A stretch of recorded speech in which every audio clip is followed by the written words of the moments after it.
কোথাকার গুন্ডা জানি না আমি মা গো। দিয়ে ওরা আজকে বাড়িতে আজকে তো আর কিছু ঝামেলা করে না, আজকে বাড়িতে বসেছিল চুপ করে বসে আছে। অমনি ঘিরাও করে 5টা হায়ার নিয়ে এসে, দুটো ছেলে, দুটো বড় ভাই, দুটো ছেলে এসে একবারে হাঁসওয়ালি কুচি কুচি করে আমাদের এগুতে দিলে চুটিয়ে মা গো।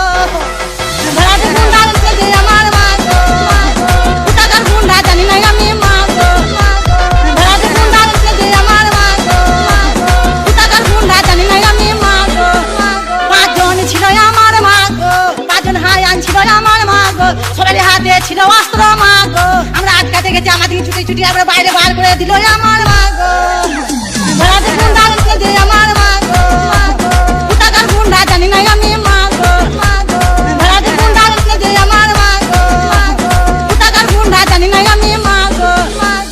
আম পক পক জাম পক পক পেয়ারা পেকেছে, রোস্টারদের মায়ের গানে শেয়াল ঢুকেছে। গলার বিসি বিসি টিভি ধরেছে, পাউরুটি মিষ্টির সঙ্গে সঙ্গে পিয়াটা খাইয়ে দিয়েছে। তখন মাথায় মাথায় বাড়ি ভাড়ি দিয়ে লাশটা ফেলে রেখে চলে গেছে ওরা, লাশটা ফেলে রেখে চলে গেছে ওরা ভোর 4টের সময়। পূর্ব বর্ধমানের তেতু গ্রামে জামাইয়ের সঙ্গে পালালো শাশুড়ি। শ্বশুর বাড়িতেই থাকতো জামাই, তার শাশুড়ির সঙ্গে ঘনিষ্ঠ সম্পর্ক তৈরি হয়। ধন্যবাদ। একবারে হাঁসওয়ালি কুচি কুচি করে আমাদের এগুতে দিলে চুটিয়ে মা গো।